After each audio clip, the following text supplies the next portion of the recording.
अस्सलाम वालेकुम स्टूडेंट्स। इस वीडियो में हमने पढ़ना है मेटाबॉलिज्म ऑफ अमीनो एसिड्स। तो मेटाबॉलिज्म ऑफ अमीनो एसिड्स पे जाने से पहले मेटाबॉलिज्म को देख लेते हैं। मेटाबॉलिज्म क्या है? This is a term that describes all the chemical reactions in our body.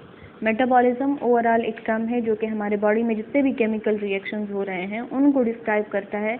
और जो हमारे बॉडी में रिएक्शंस हो रहे होते हैं तो उनकी दो टाइप्स हैं। उनमें या तो किसी लार्ज मॉलिक्यूल की ब्रेक डाउन हो रही होती है into small molecule and then this process known as catabolism. ठीक है, this is a breaking process.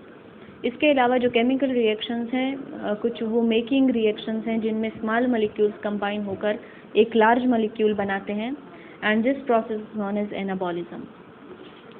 अच्छा, अब इस वीडियो में चूंकि हमने पढ़ना है एनाबॉलिज्म ऑफ अमीनो एसिड्स या overall metabolism of amino acids, तो उसके लिए पहले स्ट्रक्चर देख लेते हैं अमीनो एसिड का।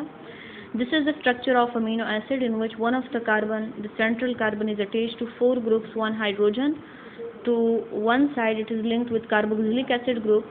It has amino group at one side and R group at another side. तो ये 4 ग्रुप्स इस सेंट्रल कार्बन के साथ अटैच्ड हैं। अच्छा, ये जो R ग्रुप आपको नज़र आ रहा है, this R group is variable in all the 20 amino acids. As you all know that we have 20 amino acids जो कि प्रोटीन सिंथेसिस में रोल प्ले करते हैं।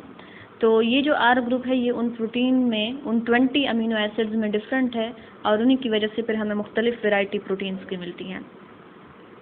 अच्छा, अब ओवरऑल ये जो अमीनो एसिड का स्ट्रक्चर है इसको हम 2 पार्ट्स में डिवाइड करेंगे।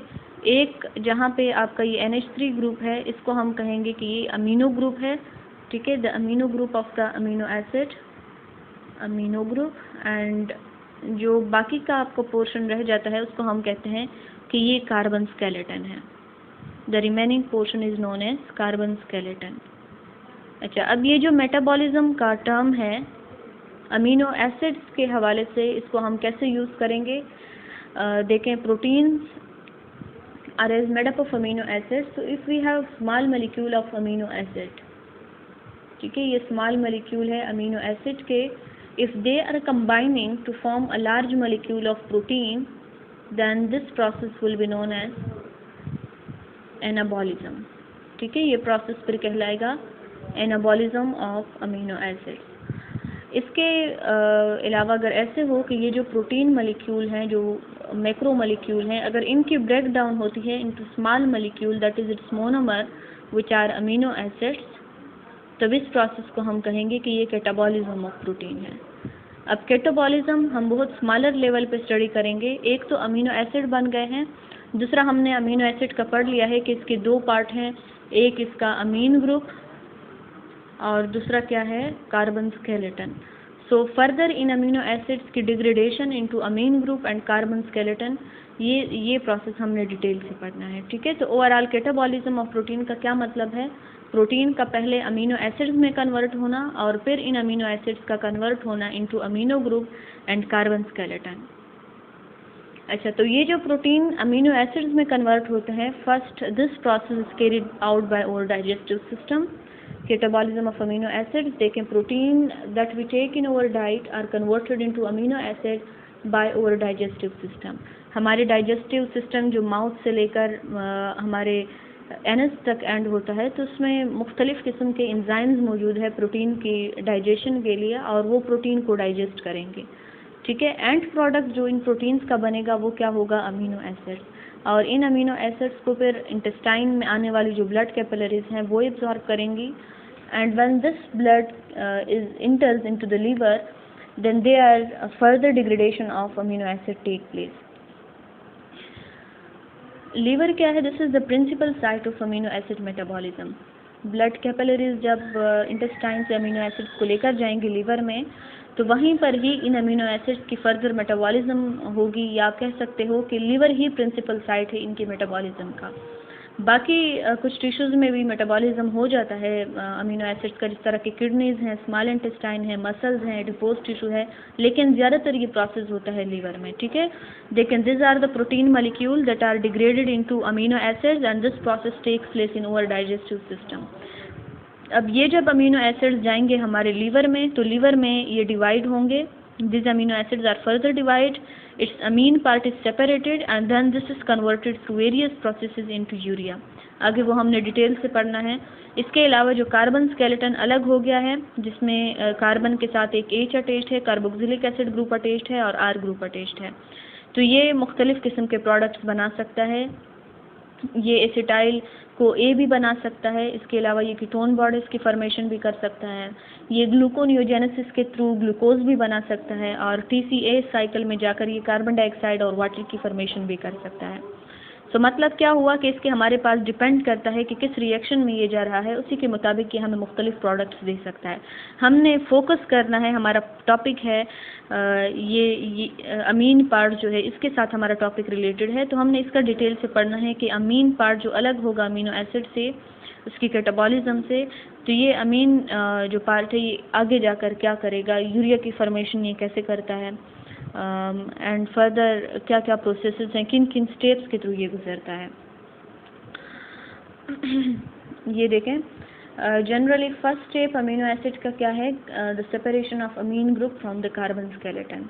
ठीक है, अमीन ग्रुप का कार्बन स्केलेटन से अलग होना, और the carbon skeleton that is formed may be converted into carbon dioxide and water, it may be converted into glucose, it may be converted into acetyl-CoA, and they may be converted into ketone bodies. And this NH2 part, this is converted into ammonia first, this is released in the form of ammonia. ठीक है, ammonia के form में ये release होता है, but this ammonia is toxic to cells, so this is then converted into urea, which is a non-toxic form of nitrogenous compound, and then this is excreted through urine. अच्छा, अब ये जो अमीन part की separation है, ठीक है, अमीन part की separation 3 steps में होती है। One is transamination, second is deamination, and the third one is urea cycle. अब इन प्रोसेसेस का देखो क्या मतलब है, हमने ये पढ़ लिया है कि ब्लड कैपिलरीज अमीनो एसिड्स को एब्जॉर्ब करती हैं और उनको लीवर तक लेके जाती हैं, लीवर में इनका फर्दर मेटाबॉलिज्म होगा। ठीक है, so suppose this are the various amino acids that enter into our liver, ये हमारे लीवर में इंटर होती हैं। तो पहला पार्ट इनका क्या होगा, ट्रांसएमिनेशन। पहला जो इनमें प्रोसेस होगा वो होगा ट्रांसएमिनेशन, और ट्रांसएमिनेशन में क्या होता है, देखो ट्रांस का मतलब होता है transfer and amination means amine group. तो वो वाला स्टेप जिसमें अमीन ग्रुप का ट्रांसफ़र हो रहा है इनटू अनदर कंपाउंड, उसको हम कहते हैं कि ये ट्रांसएमिनेशन ग्रुप है।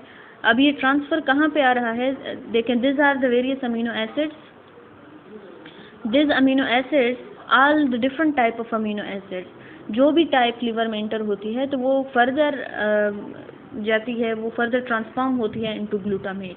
ग्लूटामेट में देखें NH3 आ गया है, अमीनो एसिड से NH3 ट्रांसफ़र होगा इनटू ग्लूटामेट, और ये जो ग्लूटामेट है इसको कहते हैं कि ये नाइट्रोजन स्टोर का एक नाइट्रोजन का एक स्टोर हाउस आप इन्हें कह सकते हैं, यानी ज़्यादातर जो नाइट्रोजन है अमीनो ग्रुप है वो स्टोर होता है इन द फॉर्म ऑफ ग्लूटामेट।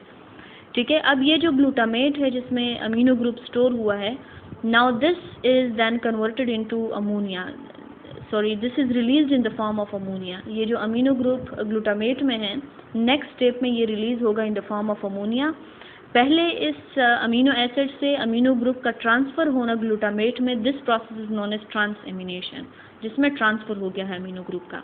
अब सेकेंड स्टेप में क्या होगा कि ये जो ग्लूटामेट है, now this will release it's amino group. ठीक है, ये देखें, this will release it's amino group, and when this release it's amino group it is in the form of ammonia.